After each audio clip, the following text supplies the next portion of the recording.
புலித்தேவன் நடேசனம் போய் சரணடையத்துக்கு முன்ன கோல் எடுத்த போது இவர் தன்னுடைய மனைவியாரோட நித்திர நான் சொல்லியிருக்கிறேன். சுகாதார அமைச்சரிடம் அந்த கிளிநொச்சி வைத்தியசாலையை நாங்கள் மத்திக்கு கொடுப்போம். மத்தியில் அந்த கிளிநொச்சி வைத்தியசாலையை கொடுத்து டெவலப் பண்ணணும் என்றால் அதிகுறைஞ்ச வருமானம் உள்ள மாவட்டம். ஒரு வைத்தியசாலையிலே எப்பயோ கொடுத்த சுவிட்சர்லாண்டோ அல்லது நோர்வே கொடுத்த பில்டிங் அப்படியே நாசமாகிறது. இலங்கையில் இருக்கக்கூடிய ஒரு மகப்பேற்று பெண் கட்டிடம் அப்படியே நாசமாகிறது. அவ்வளவு மெடிக்கல் எக்யூப்மெண்ட் நாசமாகிறது. ஆனால் ஸ்ரீதரன் இந்த வரைக்கும் அந்த வைத்தியசாலை இருக்கிற தளபாடங்கள் எடுத்துக்கூட வெளியே விடையலாம். இது சம்பந்தம் வெளியே கொடுக்கலாது. கிளிநொச்சியிலே வச்சிரு ஆரப்பாய்க்கிறது டாக்டர் இல்லை. ஸோ இப்போ இதுகளை கதைச்சே சரி இந்த வைத்தியசாலையை மத்திக்கு கொடுத்து வைத்தியர்களை அதிகரித்து காடரி விஷன் பண்ணுவோம் என்றால் வாழ்க்கையில் வைத்தியசாலைக்கே போகாது. இலங்கையில் இருக்கிற வைத்தியசாலைக்கே போகாத கஜேந்திரகுமார் சொல்லுகிறார் மத்திய கொடுக்காத.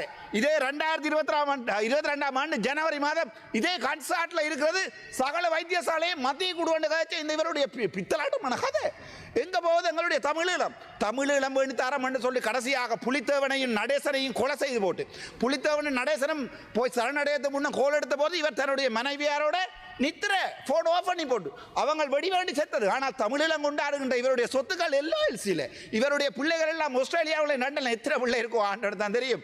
போகிற இடம் எல்லாம் பிள்ளைதானே.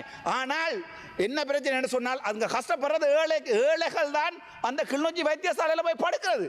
ஸ்ரீதரன் பிள்ளை லண்டனில் இவற்றை மனசு ஊட்டியெல்லாம் வெளிநாட்டில் ஏழைகள். தம்பி இளங்குமரன் முடிந்தால் ஒரு வசனம் நீ சொல்லு, நான் கதைப்பது சரியா பிள்ளையாண்டு.